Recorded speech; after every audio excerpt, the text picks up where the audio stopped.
welcome to the nation, the crossroads of news, analysis, stories, and opinions for the greatest sport on the planet, SlamBall, all brought to you by two very distinguished gentlemen who've had the pleasure of coaching this sport since the first official game was played back in 2002, not to age us. One thing I can promise you today is that my silky smooth voice will not get over animated in any way. I will not get overly excited or at all passionate as we have our discussion, because I have been known to blow out audio levels, which is why we've had to re-record this podcast in the first place. Right. Not today. I'll be watching my audio levels like a hawk. And Coach H, if you hear me blowing anyone's eardrums out, just tell me to bring it down a notch.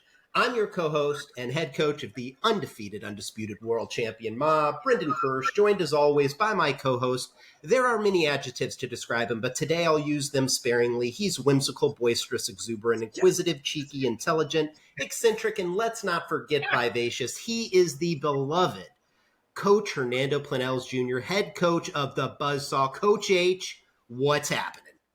Well, I'm just happy to be back in the podcast studio. And it's brought to you by my coffee.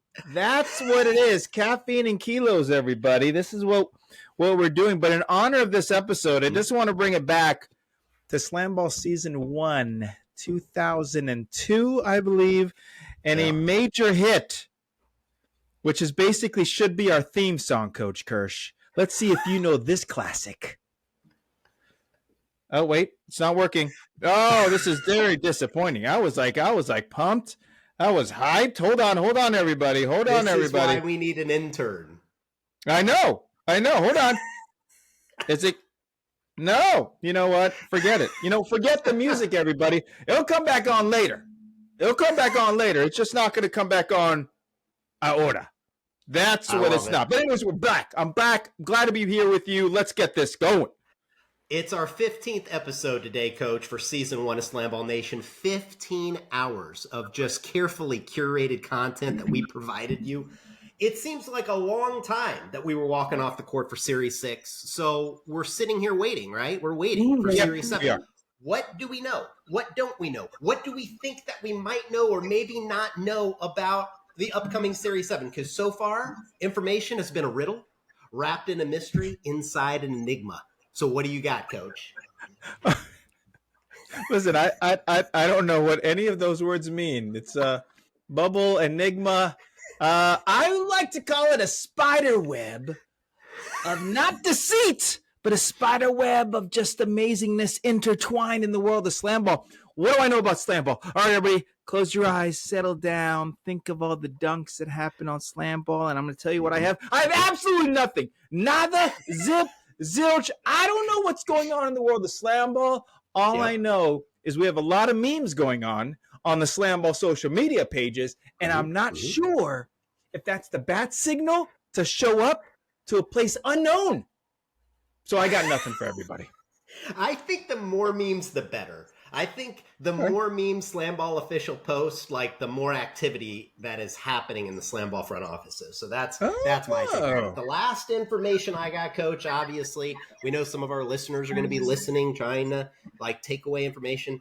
It's just all predicated on dates now, right? It's all predicated on dates, and they're trying to match up ESPN potential dates with SlamBall potential dates and potential venue dates and all those things. It's all about dates. That's what I've been told. So I think hopefully we'll be hearing news on Series 7 here in the next several weeks. But we've got nothing to break for you today as far as what's happening with Series 7, because the honest to God's truth is we know about as much as everybody else knows. But we don't. We don't know.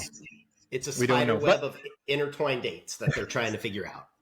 It is. And in honor of that, I'm going to go back to my song that I didn't play earlier. But listen, in 2022, SlamBall Season 1, the birth of SlamBall, there was a song. 2002. What did I say? Oh, I said 2022. I'm sorry. 2002. Yeah. That makes me feel a lot older. All I know is that it was getting hot in here. Oh my God. I was like, good gracious, I think we might have had this song on during warm-ups, maybe. Oh, listen. For sure. So I Yeah. love it. Now, listen, I'm not going to say that this episode is our final episode of season 1, but I am going to say this. Coach H and I's schedules suck. So after I Correct. ruined the last podcast by blowing out all the audio, we do need some producers, by the way. I think it took us 4 weeks to get this thing scheduled. So while we intend on a few more episodes, please enjoy these precious moments we get to spend together, Slam fans, and we will do our job and entertain you. We will make sure it's a roller coaster ride of emotion. So Coach H, are you ready? All right, let's get this party going because it's a little hot in here. All right. Well, our producers, and that is us, had a great idea to make this episode all about fact or fiction, and you're going to love it. Topics are a mix between old SlamBall and new SlamBall, and we're going to cover a lot of ground pretty quickly, so here's how it works. I'm going to throw out some statements, and we're going to discuss them and determine whether they are indeed fact or fiction. Or if you want to say fake news instead of fiction, we can say that instead. It's pretty simple, a lot to get through, so let's get started. Coach, number 1, fact or fiction. New SlamBall is more entertaining than old SlamBall, fact or fiction. Wow! Listen, they're two different beasts. Old SlamBall was rough and tumble, kind of like the NFL of the 60s, where you wore like just one bar on the helmet. You just smashed into people. You had people just bodies flying everywhere. We were on a wood floor that if you just put your finger on it, you had like 25 splinters in your index finger, right? New SlamBall is kind of like me. Pretty, beautiful, aged like fine wine. And the floor was nice. ESPN had the crane moving up and down, which we didn't know what the coverage was on the first weekend. But it's hard to say which one is better. I think obviously nowadays it is. Now, obviously we don't have the high-flying action. We have the double jumps. We have all these different things. We have more strategy. But I can't say it was better. I think it's just like when you're debating which was like old NBA or new NBA. There's different rules, different things, different athletes. It's exciting nonetheless. And that is why they call me Switzerland, because I can't choose a side. You can't choose a side on the very first fact or fiction question we've had. You can't pick fact or fiction. All right. Well, we're going to circle back to you because you're going to pick one. But I agree with you 100%. It's two totally different games. Like, I look back when I watch old game footage of like Mob Riders or Riders Rumble, and those games, they were all so like hard fought. They felt like battles on the court. I mean, blood was truly spilt in half of the games that they played, and it was pretty common. So it was a lot more direct to the rim, a lot less finesse, a lot more hitting, a lot less strategy, I think, candidly. So I think new SlamBall's all about misdirection. And because of that, it's a much more sophisticated game. I think they're higher flyers in new SlamBall, but I think it's less physical. For me, I'm going with new SlamBall. So new SlamBall is more entertaining than old SlamBall. I say fact. Now you gotta give us a fact or fiction, Coach. I'm not letting you off the hook. Well, in the words of a famous 2002 artist, Avril Lavigne, which we don't know if she's alive or not, according to the TikTok conspiracy, it's complicated. It's a little complicated. But I am going to say that it is fact that new SlamBall is more exciting than old SlamBall. Yeah, old SlamBall is pretty good though. If you no, it is. It's amazing. All right, moving on. Next, Gage Smith is the greatest stopper ever. Fact or fiction? That is 100% fact. Gage Smith, we all know I call him AI, not to be confused with Allen Iverson and his tiny itty bitty statue that he got outside of Philadelphia. We're talking about Gage Smith, artificial intelligence, the way he morphed, he changed, he adjusts. I mean, it was like the Matrix out there watching him block shots, kick people, eat a hot dog, say hi to his mom and his girlfriend, and then block a couple more shots going in. You know what I mean? You can't. Gage Smith he saw everything. I think he's in the new wave of studying film and watching tendencies and what they got to do. But fact, Gage Smith, top stopper in SlamBall. Taekwon, you're very close. Agreed. I'm gonna say fact. And here's what I'm gonna say about Gage Smith. I think he would have had a tougher time with old SlamBall. Because one of the things that people didn't realize about old SlamBall is that part of the strategy was, I'm going to go to the rim so many times, I'm going to wear down the stopper physically. And that doesn't exist today. So it was like you had guys like Chris Young or LaMonica Garrett. Like if you look at those two guys, part of the strategy was, I may not get you on the first dunk. I may not get you on the second dunk. I'm going to come at you so hard. I want to see that if on dunk number 3, you're going to stay under there. And your timing's not going to be off or anything else. So I think if we had that, like if Gage Smith, if we put him in old SlamBall, I think he would have struggled a little bit more than he did in new SlamBall because it is a lot more finesse and there is a lot less takeoffs, I think. But I do think he's one of the best stoppers of all time, primarily because of what he contributed on the offensive side of the floor. Like, I think he's that first stopper. We always talked about if you could find a stopper that can contribute to the offense, you found like a diamond, right? You got a diamond in the rough. And I think that's what he brought to the game is he was not only one of the most impressive defensive stoppers that we've ever seen, but he would step out and really quarterback our team on offense. And he was able to score at will too. So I agree. I think fact, Gage Smith is the greatest stopper ever in our 6 short seasons so far. All right. Number 3, Coach H and Coach BK had hair in old SlamBall, fact or fiction? I mean, that was fact. I mean, you had a gorgeous mane. I mean, you look like a lion from Lion King just running through the forest. Meanwhile, I have like little spiky things, and I was like a pot-bellied. I look like I was running an Italian mafia is what I was doing with my gold chain and little hair. I think even more impressive than the old hair and old SlamBall was the wardrobe, like the suits. If you go back and take a look at our suits, like my suits had shoulder pads. Yes. And so, I mean, I think I had like shoulder pads that were 2 inches off the end of my shoulders. But yes, Coach H and Coach BK did have hair in old SlamBall. This is fact, and there's video evidence of it. So we can move on from that one pretty quickly. All right, Coach. Number 4, undersized stoppers can still play in used SlamBall. Fact or fiction? I mean, it is a fact they can play. Now, the question is, are they going to play at a high, consistent level? I mean, we've had big stoppers, and the smaller stoppers have found success, and there is a place for them. But as a coach, then you got to be strategic. You got to know when to put them in, and all these different things. I mean, what is it? My man Tarzan over there on the ozone. I mean, this guy is a karate chop, black belt fella. I was about to cuss, fella. All right, who was just blocking shots and was just like everywhere and was fearless, right? But at the end of the day, it's harder over and over again where guys are jumping 20 feet up in the air. I mean, it's like when Dak is up in the air, Jamal Barnes is up in the air. That's hard because they're just going to dunk over you. 100%. If you're undersized, you got to wait longer to get into the bed if guys are going higher. I think the big differentiator now too with undersized stoppers is that they could always play back in the day. The big advancement that we have, Coach, was that the scoring bed is bigger now. And with the scoring bed being bigger, you have more springs, and with more springs, you have more juice required to get those springs to counteract, right? And so like the timing of an undersized stopper, when the springs take longer to react, now your timing has to be perfect.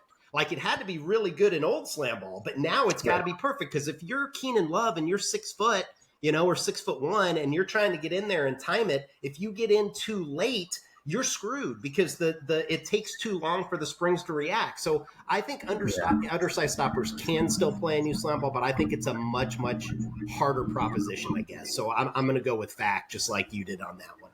All right, moving on. Jelani Janice is the most well-rounded SlamBall player of all time. Oh, I mean, not even. I don't even think you could make an argument how he is not. The sheriff. I shot the sheriff. I never shot the sheriff because that dude would run right over you. Jelani Janice is a Mack truck, even in his advanced age. And I don't even know how old Jelani is. He is a Mack truck. He is like a Brinks truck. Security Brinks truck going right through you. I mean, he hit people. I mean, he had hit people right in front of the tramp, right in front of the bed, and then still jump on it and then get a earth-shattering, rim-rattling, just dunk, right? Yep. And he played defense, and he knew how to pass the ball, had great body control. Yeah, I think Jelani Janice, by far, best all-around player. Yeah. If you look back at it, I mean, it's well-rounded is the key term, right? Because the dude could do everything. He could handle the rock. He could pass. He could play defense. He could attack. He was a team leader. He had a great attitude. He did everything you wanted. And the thing about Jelani was he used to pass first. Like, he really ran that Rumble offense, and he would distribute to, fearless attackers like Whitney White and those guys. But when they needed a bucket, when they absolutely needed one, he would put it on his shoulders. If you go back and watch Rumble Slashers in that Series 2 championship game, he was unbelievable. Like, they went down and he put them on their back, and he had 2 quick dunks and almost brought them right back into the game for a win. So I agree with you. I think it's fact. Jelani Janice is the most well-rounded slam ball player of all time, and we're moving on. All right, Coach. You're going to like this one. It's a social media question. Social media views and likes are more important than wins. Fact or fiction? Well, I mean, as a coach, that's fiction. You've got to need. Oh, are they coming? Police for you, are after Coach? me. They're always trying to get me. You're not going to get me. Whoever is trying to get me, I pay my taxes. Damn it. Illegal personality. Too vibrant. Yeah. They're trying to darken my light, Coach. I would say that no. I think wins trumps everything. Right now in today's society, whether you win or lose, you're going to get views, right? You're going to get haterade and you're going to get love. But it comes down, if you're a player, if you're a coach, it is about winning. Everything is about winning, right? How fast am I going to get up and down the floor? How fast am I going to dunk? How fast am I going to wake up? How fast am I going to make breakfast? How fast am I going to take a piss? Everything is a race. Everything. There's winning and losing, in the words of Ricky Bobby. I think his exact words were, if you aren't first, you're last. Yes, that's what I meant. Yeah, of course. I'll tell you this, Coach. I don't understand social media. I don't understand. I'm glad that we live in an age where social media exists, because I think that's what SlamBall needs as a sport. Like, to have all these highlights and everything out there. Like, we need it for sure. But I'm telling you this, Coach, the one thing I do know about social media, some of these guys are living in an alternate reality. And I mean that. Like, I am telling you, alternate reality. The thing that drives me absolutely bonkers, and to answer the question, it's all about wins. It's all about wins. What did Vince Lombardi say? Winning isn't everything, it's the only thing. I mean, that's the exact quote. It's what drives me nuts is when kids post highlights from games that they lose. And this is like the old school coach in me. I'm just like, when I see a kid post a highlight in a game that they lost, it kind of reminds me like of the participation ribbons that they give in kids sports today. Right. It's like, congratulations, you got a highlight, but you know what? You lost. So it's all about, like, winning is the most important thing. So I think that anytime we see highlights from a game that a team lost, especially as badly as some of these teams did lose, I want to see like a little notice at the bottom. It's like, attention, we lost this game by 26 points. Right. And you have to post that in order to post to social media. So I would support it then. But no, I think it's fiction that social media views and likes are more important than wins, because wins are everything. All right. Yep. Moving on. George Bird is the last SlamBall player you would want to have to stop in the open court. Yes. George Bird. I don't know. He was listed as 280 pounds. Now, Big George, I think that was one leg, to be honest. I mean, George Bird, Big Bird, would be rumbling and tumbling down that splinter-filled court, and he would jump, right? And then, like, and almost, when you play George Bird, it's like watching everything in slow motion, because you're just sitting there and you see him jump and everyone's like, oh, shoot, here we go. Then he would hit the tramp, and the tramp would keep going lower and lower and lower and lower and lower. And the springs were yelling, please, let me go, as they were just getting just harassed by George Bird going down. And then all of a sudden, boom, he just explode like a rocket ship to the moon, even though we've never really visited the moon. That's another debate we could have on another day. But we jump, and then all 2 tons of this nuclear missile known as George Bird would be going right into the stopper and then get a dunk. Yes. Yes, to answer your question, fact. 100%. I mean, we had the benefit of standing on the sidelines when George Bird got 1 or 2 steps with nobody on him. And once he got his 1 or 2 steps, watch out. He was a freight train coming down the sideline or the middle court. Here's the funny thing about it. He only went down the sideline because they were scared that he went off the top tramp. He was going so hard that he would hit the backboard and like land on the floor. So they had to bring him off the side tramp. Imagine how deadly he would be if they let him go off the top. But God, if I would not want to be out on the SlamBall court with George Bird coming down unguarded. No. So I say fact. He is the very last, and I mean very last by a large margin player we would want to have to stop in the open court. All right. Next up, Coach. The bounce down is a good addition to the game. Fact or fiction? I think it's good because it adds layers. I just like in every player though, you like, hey, the bounce down is there, so I'm going to take a safe / alternate route to get to the basket, and then you've said this many times on this world famous podcast that it may have pushed back the development of players because back, in SlamBall season 1 and 2, guys had to take off those side top trams and just, kiss the sky and then dunk the ball. Yeah. Now it's like I can make pretty, I could jump here. I mean, obviously, I think that's the evolution of the game. And then you have this talent and the skill, but it did stop from that physicality along with the generation that you always talk about. Yeah, I agree with you, Coach. The thing about the bounce down is I think it's a vast improvement. I think it's a great addition to the game, but I think it's also a detriment at the same time because of how it was introduced into the game. Like, I think if you took the bounce down and gave it to the old SlamBall players back in the day, they would have used it as one part of the repertoire, right? Their attacking repertoire. And it is great for misdirection and timing and all those different things.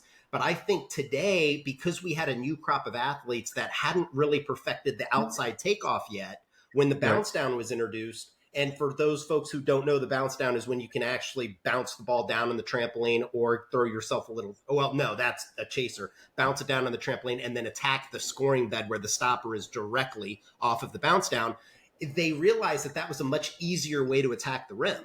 And because stoppers, they were new too, they didn't have the timing down. They didn't know how to kill bounce yet. They didn't know all those things. I think they weren't quite equipped right out of the gates to be able to stop the bounce down. So, of course, all the new players, that's what they wanted to do again and again and again. And then when we got into the season and stoppers got a lot better, and it was like, oh, well, my bounce down's not working. They hadn't fully developed the outside takeoff yet or some of the other options on how to attack. So I think it is a great part of the game. And I think as the outside game evolves even more, it's funny to say that because that was all old SlamBall. So you would think that new SlamBall would have that. But I think outside takeoffs are the one thing that we really need to vastly improve on in new SlamBall. And I heard Coach James Willis, talk about this on a podcast. He said that they were from the takeoff era and the new generation is the bounce down era. Thought that was so interesting. True. So it's a great question. I think it is a good addition to the game, fact. But I think it just played a little bit of a detriment in Series 6. I think moving forward, it's going to be a much smaller part of the game than it has been to date. Right. But I'm going to go fact on that with you. All right. Next one. Coach Kevin Stapleton has not aged, but just slowed down. That is fact. He has not aged. In fact, neither have his T-shirts that he wears for practices. They must be the same T-shirts. Hanes or Fruit of the Loom white T-shirts from 2000 that he would wear with his long sleeve thermal. Kevin Stapleton, probably the most debonair and handsome coach in all of SlamBall. He's got the killer eyebrows. He's got that silver fox / graying white hair. He has more knowledge of everything, more than I have of anything that he has. I've known the man for close to 30 years, and he looks exactly the same. Him and his Fruit of the Loom t-shirts. I think we have a Benjamin Button situation here, Coach. Oh, I yeah. think he's actually aging in reverse, because when I had conversations with him in old SlamBall, I think he looks younger now than he did back then. So I think this is 100% fact that he has not aged but just slowed down. And he is, to your point, Coach Stapleton, if you've not spent extensive time talking to him, he will be sitting there and you'll be having a conversation about what you're going to eat for lunch. And then he'll just pull out of nowhere, like, let me tell you about the time I worked for the mob and I had to put sugar in the gas tanks of freight trucks because we had to stop a unionized, they tried to replace unionized workers back in New York. And it's like, oh my God, it's real just by the details. So I agree with you. I think he's probably the most interesting human alive. But for our purposes, also one of the greatest SlamBall coaches, because he really did introduce the very first misdirection offense, right? With the Slashers did it when they won in Series 2. They didn't start out strong out of the gates. He adjusted their offense, and they ended up winning the championship. And it was the very first, it was like a wing cut, backdoor wing cut. And that was the first misdirection that we really had in SlamBall. So kudos to Kevin Stapleton. Exceptional man. Go ahead, Coach. The other thing about Kevin Stapleton, he has this tremendous raspy voice. And every time he would coach his old Slashers, you and me, Kirsch, we always do his great. He would always Tehran, get over it. He just had he's Get popping off blood the vessels. island. If you watch old SlamBall videos and you watch Slashers, listen carefully. You will hear Coach Stapleton yelling at everybody. No doubt. No doubt. Exceptional coach, better human being. All right, moving on to the next one. Pat Graves was one of the biggest game changers for new SlamBall. Fact or fiction? Fact, because here's what I think is interesting about Pat is that, first of all, he let me say this first. He's a handsome man. But he's a diminutive man. Small man, no offense at all, but small, big heart, big passion, big love for the sport and for tramps in general, for trampolines in general. I can't say he loves tramps. That is going into his personal life. I don't know. Yeah, not on this podcast. But no, he when you see basically Peter Pan jumping up, right, on the tramp, going up and down, feeding the souls of our athletes confidence to be able to jump. I mean, he was a big part of my practice every single day just to work on tramp location and just people watching him doing all his different dunks and him also being super inspirational based on his story. I think he was huge because now there was a more informed, more organized way to attack jumping on a tramp for guys who never really jumped on a tramp before, except if they went to a tramp house or if they grew up with it, or if they didn't grow up at all. He was a huge and the biggest game changer, yes, in SlamBall season, whatever it was. 6. Yeah, Series 6. Agreed with you, Coach. I think he was. And I think they brought him in to be, right, like an aerialist to teach them aerials. But I think what he did more than anything was teach them safety and comfortability in the air. And I think that's what we've always been missing from SlamBall is somebody who not only understood that concept, but could teach it at such a high level. We're always going to have these fantastic players like Stan Fletcher or Trevor Anderson or Jelani Janice who can teach the players how to play the game, right? But to have a guy come in that understood how to be comfortable 25 feet in the air and to be able to convey that to the players and have them embrace that in such a short period of time when we didn't have a long runway for the season, I agree with you 100%. One of the biggest game changers for sure. Love Pat Graves. Looking forward to seeing him again for Summer Series 7. Fingers crossed. All right, next up, the greatest team in old SlamBall was the Rumble. Fact or fiction? Oh, I mean, I don't know because the Rumble won, then the Slashers won, and who was the other? It was George. The Riders. The Riders. Right now, I mean, James Wilson was on 2 of those. The Rumble did go to 2 straight final games, but no, I cannot say that the Rumble was the best team. I think 3 champions. And I think they got to be split because they were both their own different styles and everything else. It just comes down to the players. And of course, if Coach James Willis was on this podcast, he would say he is the denominator that he won 2 championships. And it's hard to argue with him. But no, that is fiction. The Rumble is not the greatest team in old SlamBall. This is hard for me because I hate the Rumble. I hate the Rumble. I mean, as the head coach of the Mob, I hate the Rumble.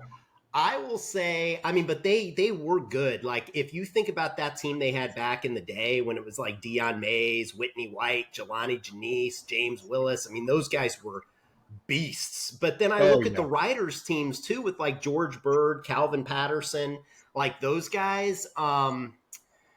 That's tough for me.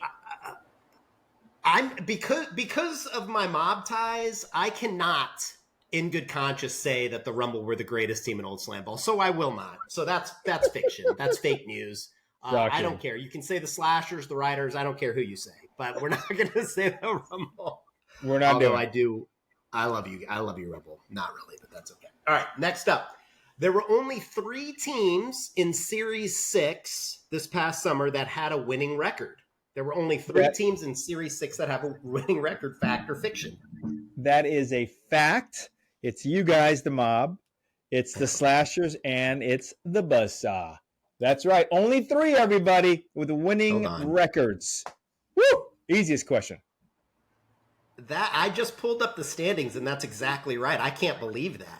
18-0, 9-7, 9-7, and then the next team, the team that finished 4th place, was 5-7. There were 2 teams at 5-7, 4-8, 2-8, 1-8. Okay, well, you learn something new every single day. We participated in the season, but it is in fact a fact. Only 3 teams in Series 6 had a winning record, and can be proven by the standings on the website.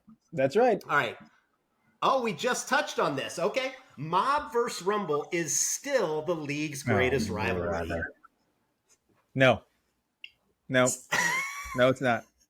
It's not. It's not. A Mob Rumble rivalry hater. I mean, we're gonna put you on that wagon.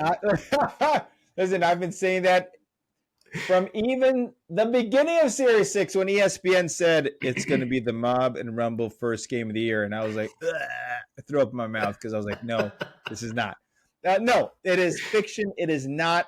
I believe that the best rivalry is let's see here, is the Ozone versus, I can't remember, the Wrath, Ozone Wrath, and possibly getting their Slashers and Buzzsaw because we played each other like 47 times. Coach, you did. I was watching film. I was doing film study like a couple weeks ago, and I went down and I had no idea how often you two played each other. It was like half your games. Like, no joke. Yes, and I have openly said to ESPN and right here on this podcast, the reason why it was always the Slashers and Buzzsaw, because they were trying to knock us off, just like when I was head coach of the Bouncers, just like I told Stormy on ESPN, like 6 weeks in, it's about time we interview the second place team in all of SlamBall, but that's all right. That's okay. We may not be This flashy. sounds like a lot of conspiracy theory, Coach. I think you're making half this ish up. Well, I'm just saying so it's fiction. The Mob and Rumble is not the greatest rivalry in SlamBall. Well, I'm going to contradict you there and state that it is indeed a fact that Mob and Rumble is still the league's greatest rivalry. Why? Because it's the same head coaches. It's the same team culture. There's bad blood there, even though the blood is not so bad anymore. Like Whitney White's one of my favorite people in SlamBall, where before he was a knucklehead. Coach Carter and I didn't really like each other back in the day, and I like him more. He still dislikes me pretty much, but there's a history of bad blood there. I think it's a great rivalry. Not to mention, it's the 2 original teams. The 2 original teams that played in the very first game. That was like the fake game, right? The game that like they made for TV to like show what SlamBall was. Of course, it's the greatest rivalry in league history. It's the 2 original teams. It's fact. No, this It's is like fact. arguing that the Green Bay Packers with Bart Starr in the 60s versus the Minnesota It Vikings was was like the greatest 2002. rivalry 20 years ago. You are going to upset me so much, it's going to make me spike my audio levels, and I'm going to blow people's eardrums out. Now, do you see how reserved I'm trying to be right now? But it is a fact, people. Mob Rumble, league's greatest rivalry. Oh my Okay. gosh. Well, I think you've answered the next one. The best rivalry in new SlamBall is Ozone versus Wrath. Fact or fiction? Oh yeah, no, fact. I would say Yeah. Ozone Wrath. When you have fisticuffs, when you Yeah. have coaches being upset at each other, when you have just like clear disdain Yep. for each other. I mean, that's a rivalry in itself. I have to say, when those two teams met, and when ESPN aired the footage of like the fight, the Yep. engagement on TV, I was like, oh, this is where we're going. Oh, this is gonna be. I love it. I love it. I love it. So yes, I would say it is just the ickiness, since I can't cuss on this podcast, the ickiness between the two teams is huge.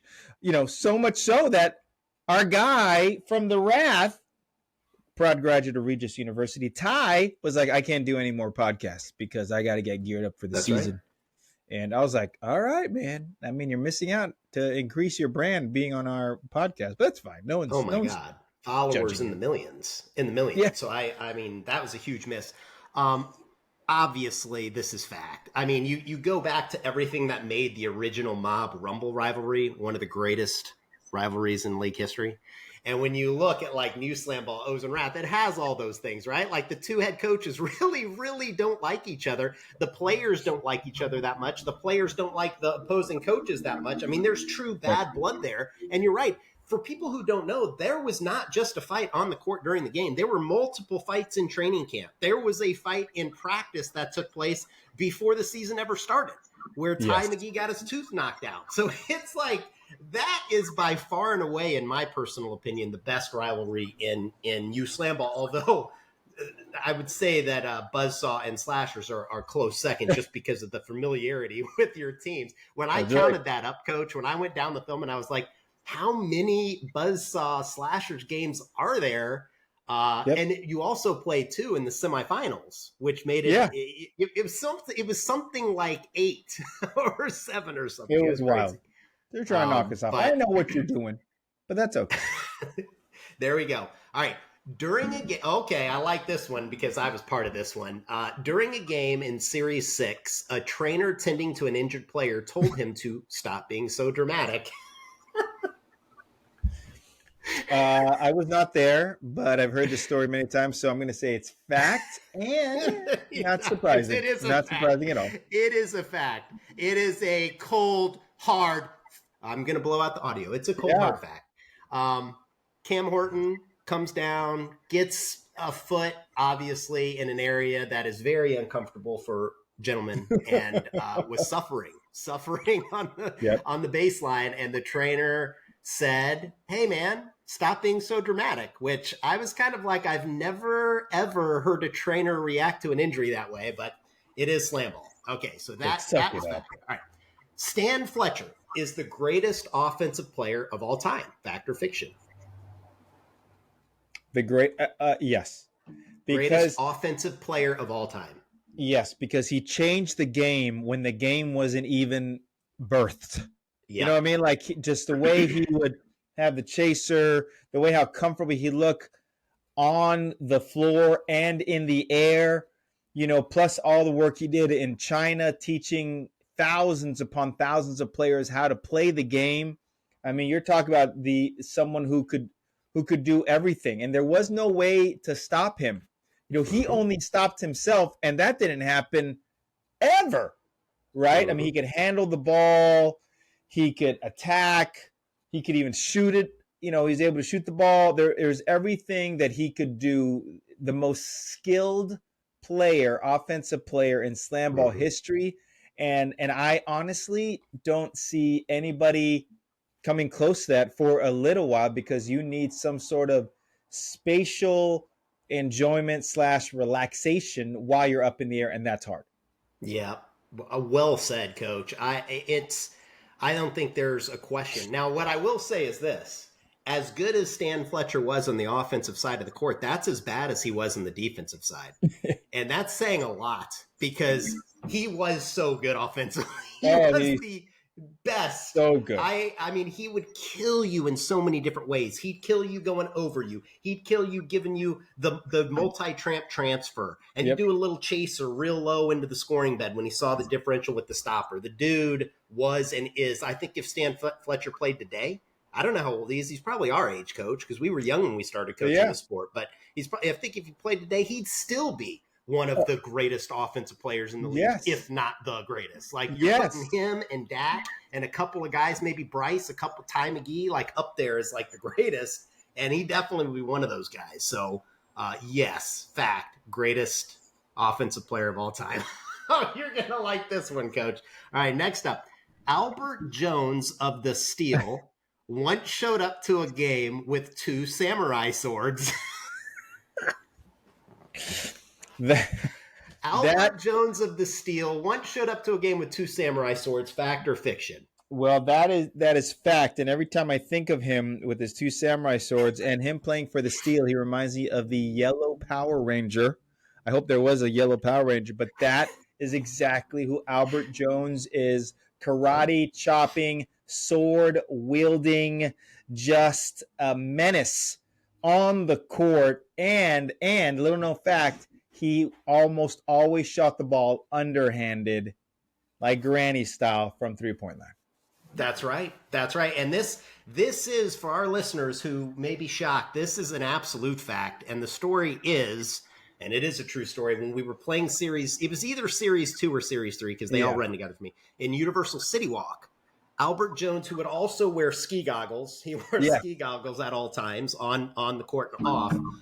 He showed up with 2 samurai swords, and he was actually pretty shocked when the security guards told him that he couldn't bring 2 weapons into Universal City Walk. So I think it led to him being, escorted off the property until he could store those samurai swords. But that actually did happen. I don't know if he missed a game because of it or if he was able to store his sword safely, but that occurred. All right. Listen, the level of confidence to pull up to the parking lot, park the car, get out of the car.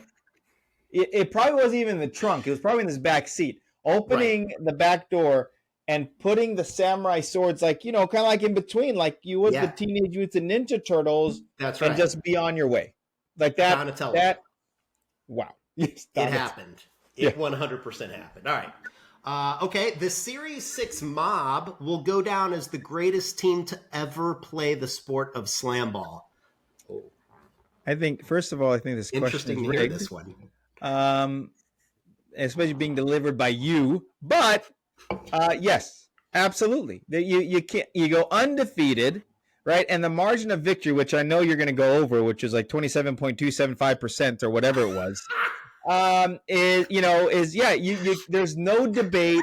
You can't talk about any other team. You just can't, because the other part too is that you guys played 18 games, the most of any team in SlamBall history in a season, right? So, no, I mean, way to throw that really nice to me as I hit it out. I know, it was a softball. It was a powder. It was the powder puff league. I obviously am going to say yes, but it's not for the reason you think. I'm not saying that another team won't potentially go 18-0. Like, SlamBall, I know SlamBall. Usually, the parity in the sport is pretty intense. Like, I think the bounce down introduction to everyone else that our team totally ignored for like the first part of the season really helped us to get there. But you're usually not going to have teams. I think it was the point differential, to your point, which was the average score of mob games in those 18 games was 61-34, which was 27.3 points per game. Now, obviously, we had closer games to that. We had some 50-point blowouts, but that was the average differential. So I think because of that point differential, when you talk about a team going undefeated and you talk about like that level of ownership Dominance, over I'll the say other dominant I'll say it for you. over the other level of team. I don't think that there's ever going to be a team that's going to be better than that team. If SlamBall is a sport that's played for 500 more years, I don't think that will ever happen. No, and that's one point that we should make to all the teams, coach, is like, for any team out there thinking that, hey, we're going to beat the mob,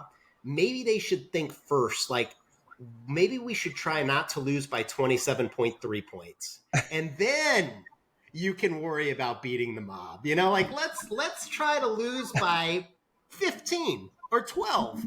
And then next step, beat the mob. So, yes, I think that's fact. Series 6 mob, greatest team to ever play the sport. Maybe any sport in the history of sports. Okay, moving on before Coach has it.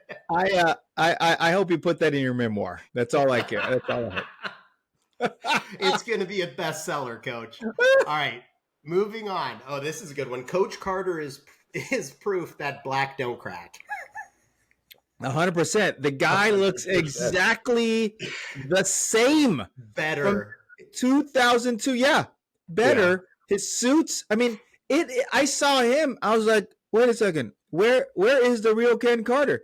You have to be Ken Carter's son. It was unbelievable. Talks the same, looks exactly the same, if not better, and still said the same jokes, and still got both of our names wrong. I mean, it's the same Ken Carter.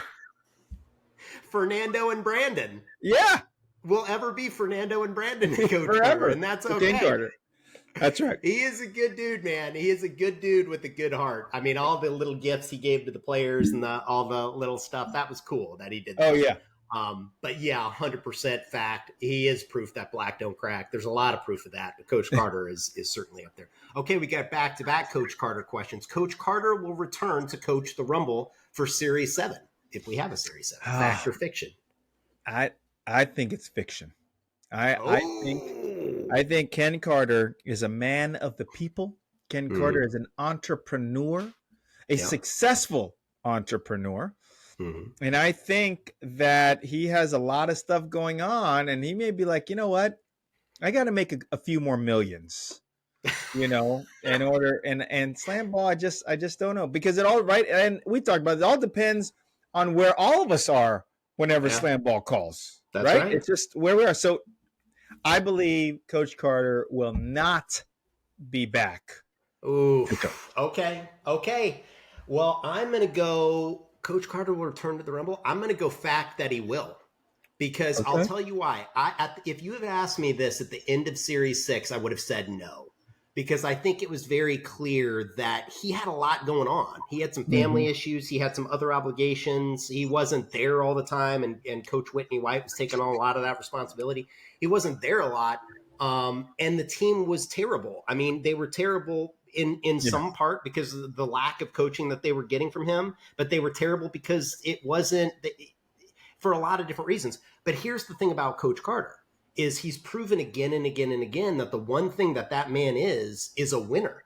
And I don't think it's in his DNA to have one season like this season in Series 6 and walk away from it and be like, you know what? I have other stuff to do. He does have other stuff to do. He's busy as hell, but I think he's going to come back just out of spite for the entire league. And I think when he comes back, don't be surprised if the Rumble end up at the top of the standings in Series 7, because I think he's learned enough, and Coach White is there too, that they can put together a competitive team in Series 7. So I'm going to say fact, he is returning to coach the Rumble for Series 7. Wow. All right. That's all I'm saying. All right, SlamBall was on the Cartoon Network at one point. Fact or fiction? That is 100% factual. We were smack dab next to Scooby-Doo and the Powder Puff Power Rangers. What networks were we on? We were on Spike TV. What was the first network we were on? Was it the Game Show Network? I don't know what it was. Spike TV was our first one. Okay, I thought it merged with the network and it became Spike TV. Okay, so Spike TV, but we were on the Cartoon Network. That's for sure. Cartoon Network, Spike TV. Yep. I think that was. Were we on CBS when CBS Sports had their own? Yeah, CBS did the finals, the championship game. I think in Series 2 and Series 3. Yeah, no, I think I think those are, and then ESPN this past And year. ESPN. God bless our great partners at ESPN. We sure do love you. All right. We love you, That's ESPN. fact. Okay. And Coach H wants more Coach H interview time on the sidelines. That's why we need to get that. That's we right. need to get that in his contract. All right. X's and O's are more relevant in SlamBall, fact or fiction?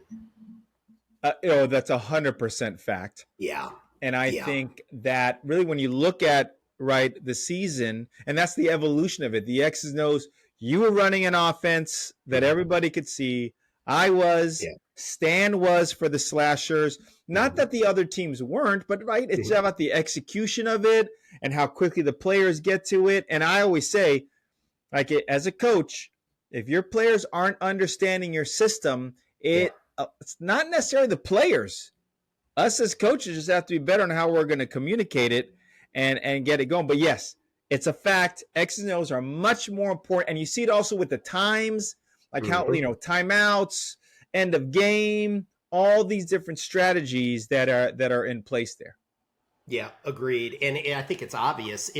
We've talked about this exhaustively, but the game is played on 3 axes, right? It's played on the court, it's played in the slam zone, it's played in the air. And it's like, it's when you bring all those things together with one ball, you have to have a strategy. The one thing that I've always believed in is a slam ball offense has to be multi-layered. It has to be multi-layered. And if your players don't know where they are supposed to be in every given scenario, then that team is at a disadvantage. Because if the ball does this, this is what this is the reaction that has to occur.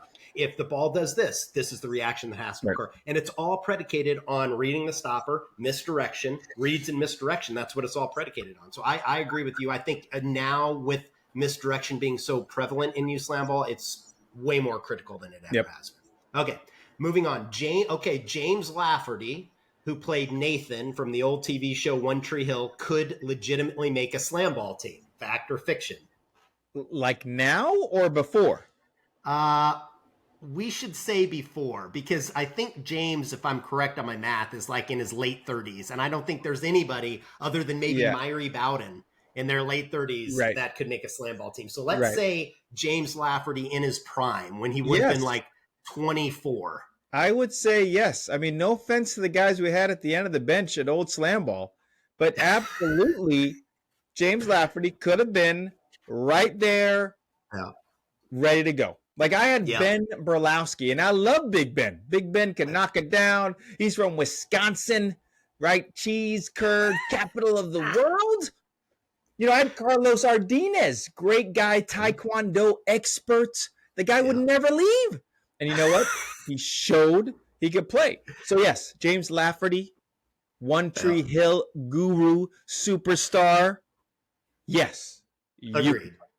He could absolutely play. Like I know James from when we did the One Tree Hill series, and during that SlamBall run, we had the real SlamBall players there. It was Stan Fletcher and Noah Ballou and LaMonica Garrett and all those guys that actually came and filmed real SlamBall in Wilmington, and he competed with those guys. Even though we played another version of the game, he could absolutely now make a team. Now I don't know because we're a lot deeper now, but he absolutely could have made a team back in the day. All right. Next up, Bryce Morange was a bust as the #1 overall pick. Fact or fiction? That is fiction. That's what you call clickbait right there. Yeah, We're gonna have right. to put this in the promo. I would say it's fiction because #1, SlamBall just came back after 47 years, and now all of a sudden you have all these guys competing to be the best. Bryce caught on quicker than everybody else. Yeah. Was able to feel comfortable in the air, all those things. Listen, you can't, just because of injuries, that's not considered a bust. I still don't believe just because you had a few knickknacks, that doesn't mean you're a bust. It just means that this season wasn't his time. And I think in the future seasons, you're going to see Bryce being an unbelievable player. But like anything else, everyone's got to stay healthy. And you can't control that, but you got to stay healthy. But no, it is fiction. Bryce Morange, you are not a bust. Yeah, 100% fiction. I understand like the argument is, well, he was injured a lot. but it was a very small sample size, right? Yep. And if a coach knew that he was going to be injured that much, would he draft him number one? Probably not, but anybody can get injured on any given day, so it's like, I think you would need a sample size of many years. And if injuries were like a recurring concern over many years or seasons, then yeah, maybe you could look back on it and be like, the dude's not a bust no matter what. Like Right. if you got that dude, even with his injuries in round 3, and you knew he was going to miss half the season, that's still a value, in Yep. round 3, around there. So Yes. absolute fiction, not a bust, great player, great person. All right. Next issue. SlamBall changed a rule at halftime of a game. Fact or fiction? That is fact. In the middle of the game, they changed the rule. I forgot which game. Was it my game or your game? Somebody's game. All I know is that, nope, we can't do that anymore. And I was like, well, the refs are already having a hard time catching the rules they've been practicing on. Now we're adding another layer. Great. I get to yell and curse on TV even more, and I look like a crazed lunatic. Thank you, ESPN. It was, I don't know what game it was, but it was actually a pretty big rule change too.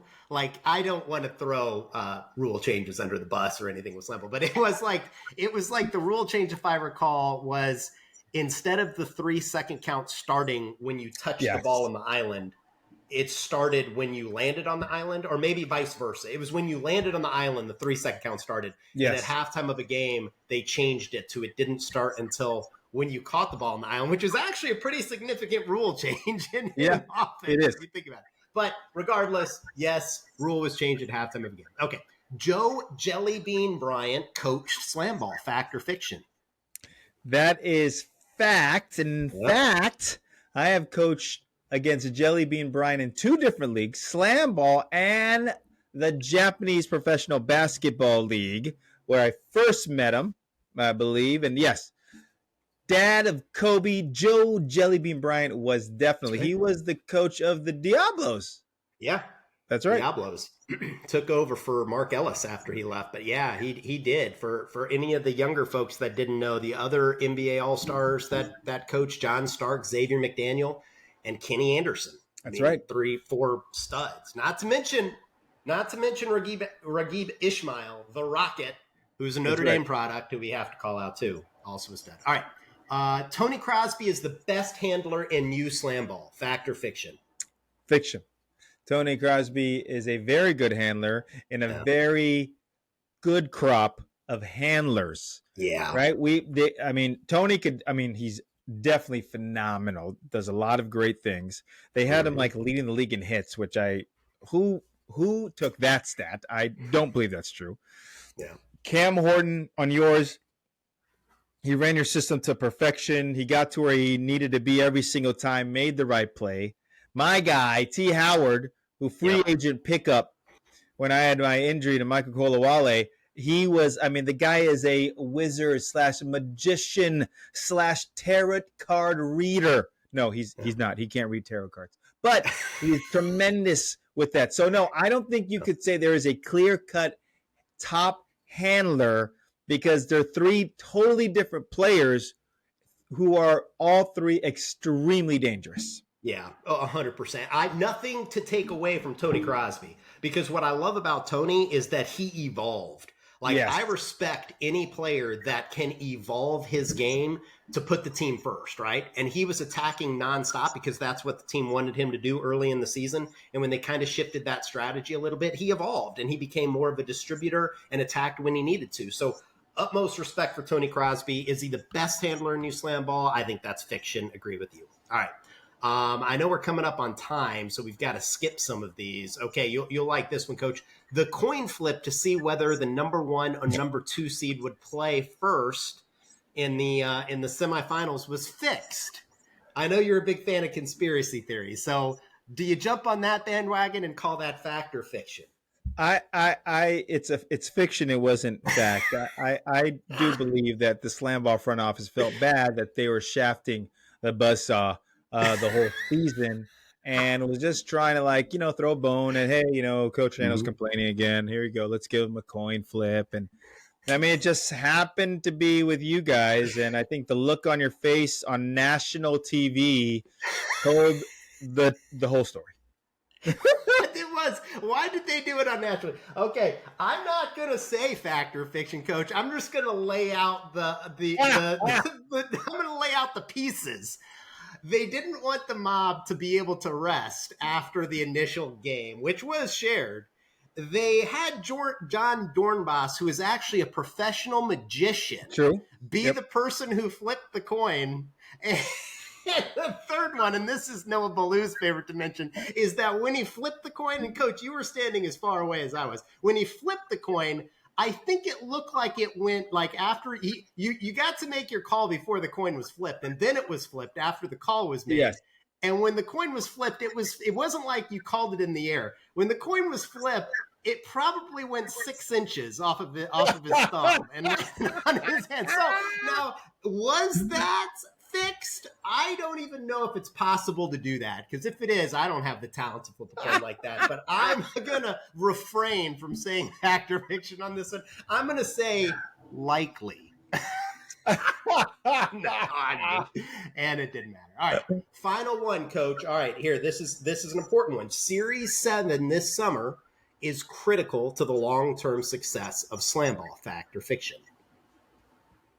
Fact, but I think every minute that goes by is critical to the future of the greatest sport alive. Mm-hmm. And it just is. I mean, I think it is.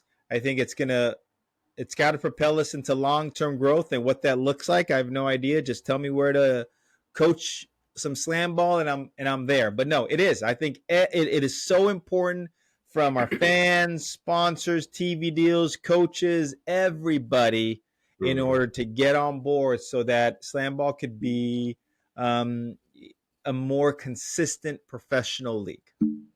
Agreed. And I think it's critical because of ESPN.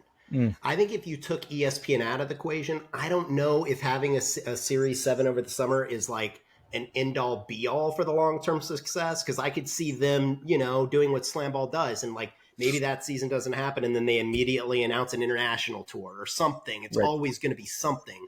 But I think because of the ESPN deal, where we get a second season in front of a national televised audience, like the audience that ESPN provides, I think that's why it's critical. But I think, Coach, like we've talked about it, I think what SlamBall needs more than anything to be able to like grow and thrive is we need a full-time facility.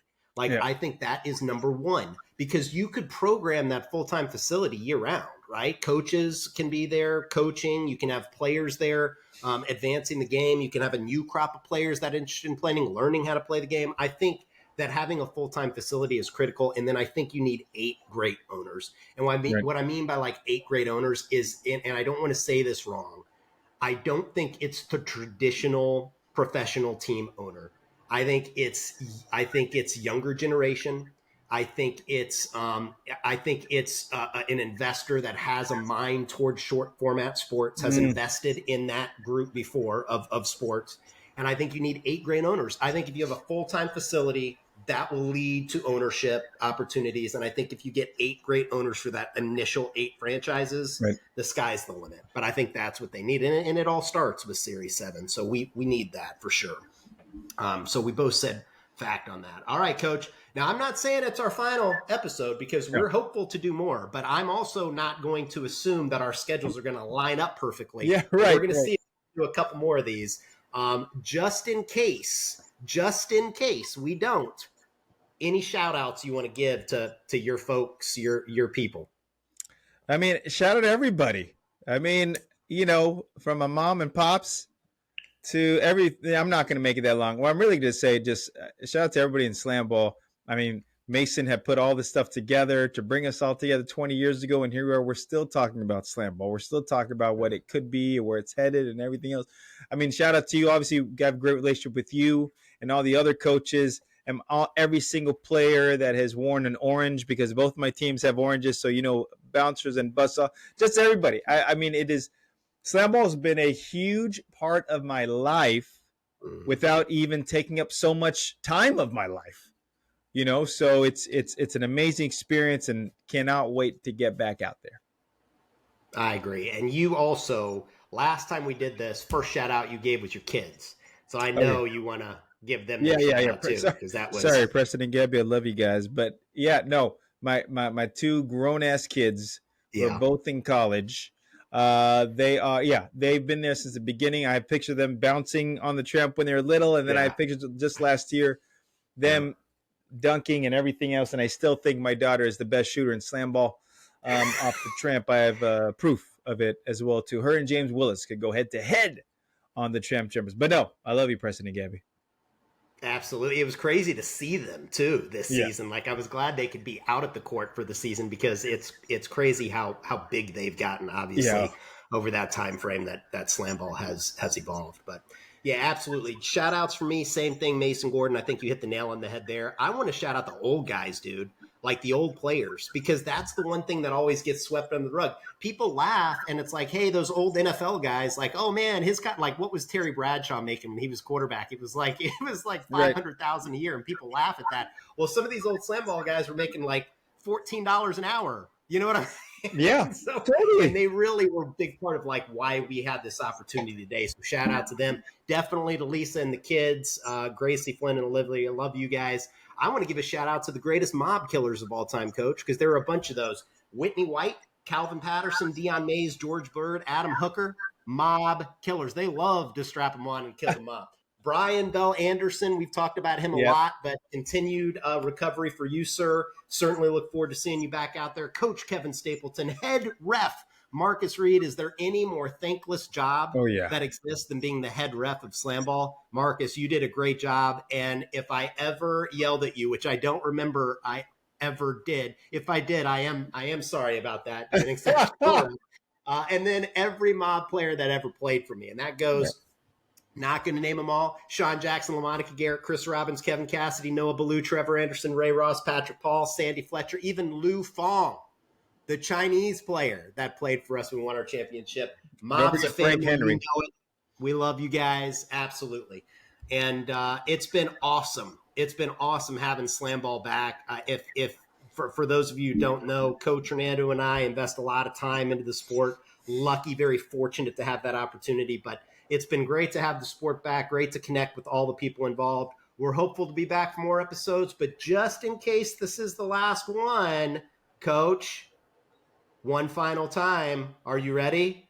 Do you need any caffeine? Take us out of here. I'm ready to go. Listen, just like I've been saying all year long, you have been listening and glistening to the sweet sounds of Coach Brendan Kirsch and me, Coach Hernando, in your ear, your heart, your mind. Listen, SlamBall's not going anywhere, and neither are we. So listen, get on Instagram, follow Coach Kirsch on Instagram, follow me, follow what we have going on, because we love you. We can't wait to see you out there. And don't you worry, Coach Kirsch has 5x7 pictures of himself ready to be sent out to you to sign it. I do as well too, but mine is a little smaller. But that's all right. We love you guys.